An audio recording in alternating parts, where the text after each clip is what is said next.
Sup, you guys? A is declassified here, and Tronics! Oh my god, I don't know where that came from. I'm so sorry. I'm alright. Anyway, so hey, how y'all doing? I'm here to do another review of Power Rangers Beast Morphers, this time episode 12, Real Steel. So this episode, Villain Plan. So Blaze creates a monster that has the ability to make himself look like anything, including a ranger. So this monster makes himself look like Nate, and then the monster sneaks into Grid Battle Force headquarters to get to their computers, right? And the plan is simple. It's to sabotage the computers, so when the villains send down a Giga Drone, the Rangers won't be able to summon their Zords and will be completely defenseless. So yeah, that's the plan. It's cool, you know, it's simple but effective. I'll get back to it. What I want to talk about right now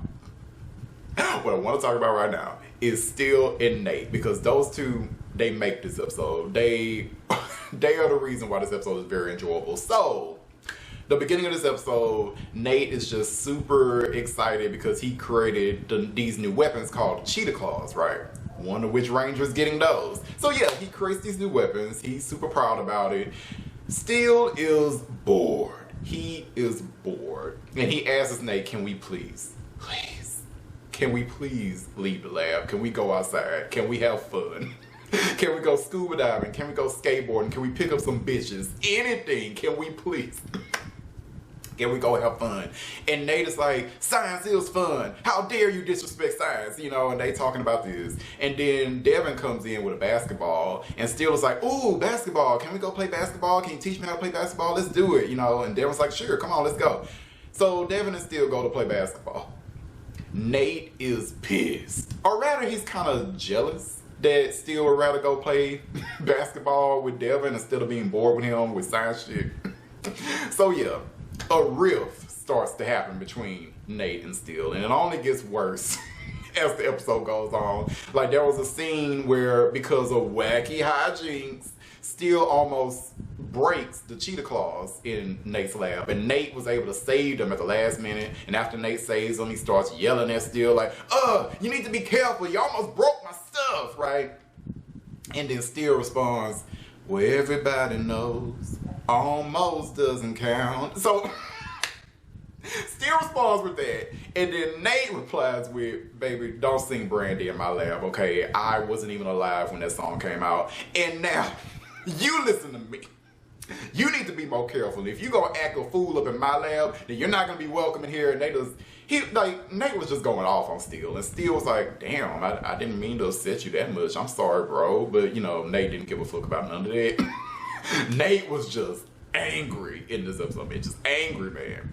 Then there was the scene where the Rangers had that fight with Blaze and his monster and the army of Tronics.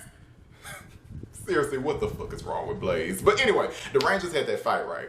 And then Nate was struggling with some Tronics, and he was like, can I get some help over here? And Steel runs right past Nate and talk about, I'm gonna help you, Devin.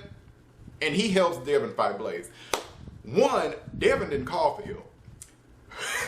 And you went to go help him fight when I know you heard Nate scream for help. See, that the episode tries to make it seem like Steel didn't hear Nate, but you were literally right there. You heard Nate. You heard him. And you're a robot. You just ignored your brother. You almost let your brother die, Steel. How dare you? That happened, right? And then I think the monsters started fighting Nate, and then Steel decides, hey, I might as well help my bro. But then he gets his laser gun right, and he almost shoots Nate, and then Nate was fed the fuck up at that point. Like, y'all might not be brothers for much longer. Oh, and let me talk about Zoe, because Zoe's ass. Zoe was riding Nate's dick this entire episode. She kept trying to diffuse the drama and the tension and everything. She was like, Nate, what's wrong? Why are you upset? Why are you angry? What's going on, Nate? Talk to me. Like, that was Zoe this entire episode. So there was a scene where Zoe was like, Nate, what's wrong? And then Nate finally just opened up to her. So yeah, the gist of it is, Nate wouldn't mind playing sports with Steel, but he doesn't know how to play sports, and he feels embarrassed about the fact that he doesn't know how to play sports at his big age. I'm assuming that Nate is 18. They haven't really said how old Nate is, I don't think, but his actor when they recorded this, he was 18. So I'm assuming Nate is 18 too.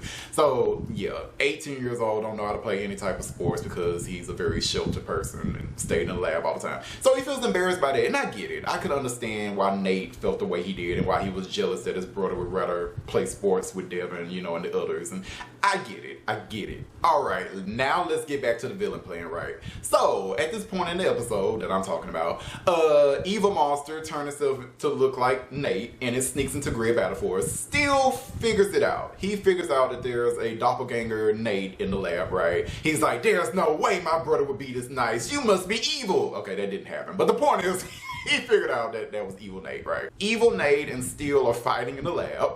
And by the time the other Rangers show up in the lab to help Steel, the monster has made itself look like Steel. So there's two Steels in the lab, but which one is the real Steel?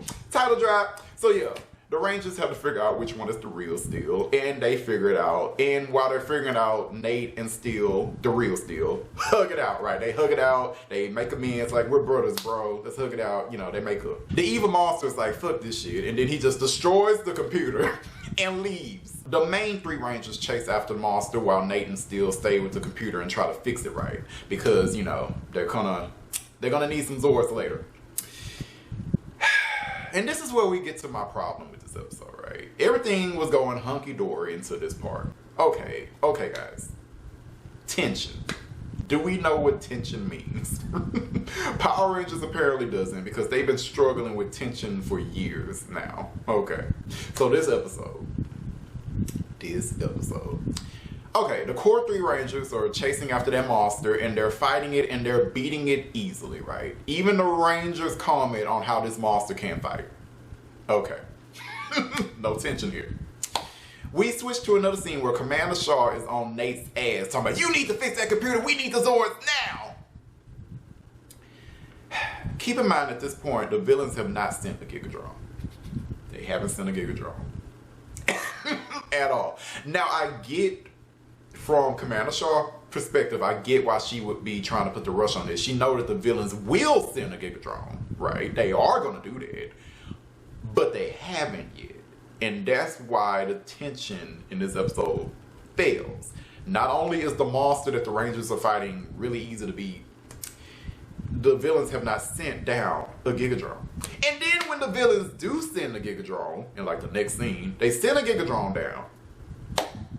Nate has fixed it so where Devin can call his Zord, right?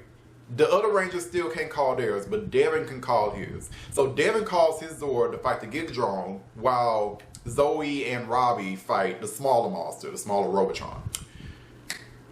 How is this any different from damn near every other Beast Morpher episode? That is how all the Beast Morpher episodes are, right? Devin calls his Zord first to handle the Gigadrone while the other Rangers fight the smaller enemies, right? That's literally every episode. Where is the tension, you guys? It's just, if y'all would have just tweaked this just a little bit, this episode would have been damn near perfect, right? This is what should have happened. The monster destroys the computer. Nate and Steel are trying to fix it. The other three Rangers go after the Robotron. Blaze and Scrazzle send down a Gigadrone. The Gigadrone is wreaking havoc on the city, destroying buildings. You remember when Power Rangers destroyed buildings? The monster, the Gigadrone is destroying buildings. The Gigadrone may even attack the Rangers while they're small, right? Oh my God, chaos, and we still don't have Zords. Commander Shaw calls Nate, hurry up and fix those Zords, we need them, hurry up. Buildings are still being destroyed. Then after all of that is happening, then Nate gets it so that Devin can call his Zord, right? Easy peasy, right? That is all I asked. But they didn't do that in the episode. And it feels like, from a story point, that is exactly what should have happened. You should have showed the Gigadrone causing all this damage in the city and stuff, just seeing what happens if the Rangers don't have access to the Zords, right? That's what should have happened. And then you have Nate slowly fix the computer so they can summon their Zords one by one. That is what should have happened.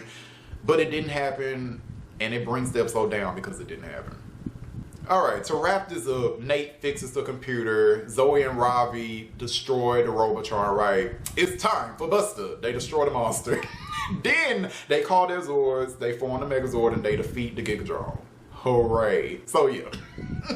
Happy endings, right? And I think the episode ends with everybody playing basketball, right? Like Nate, you know, he finally decides that, hey, I'm gonna, you know, stick my neck out here. I might be 18 years old, but it's never too late to learn a new things. And I think that was the lesson of this episode, right?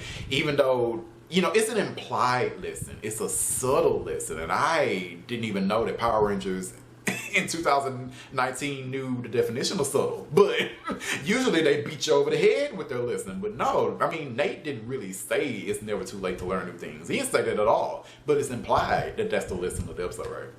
So Nate puts himself out there. He learns to play basketball with his friends. And yeah, that's how the episode ends, you know, with them playing basketball, right? I enjoyed this episode. I would give it a 3 out of 5. It was damn near a 4. Damn near a 4, but that Zord stuff, yeah, no. Learn how to do tension Power Rangers. So yeah, 3 out of 5. 3 out of 5. I enjoyed it enough. One more thing I want to talk about from this episode. So Blaze. Blaze had an interesting line. He said to Devin and the other Rangers, he was like, see, you can try to destroy us, but we're avatars. It'll be nearly impossible. There's a very interesting line there, especially if you've seen Go Busters and stuff. It is a very interesting line. So, if you're watching this review, what did you think about episode 12 of Power Rangers Beast Morphers? Did you like it? Did you hate it? Did you think it was meh? Let me know in the comments if you'd be so kind. Alright, later guys. Ciao, Mata.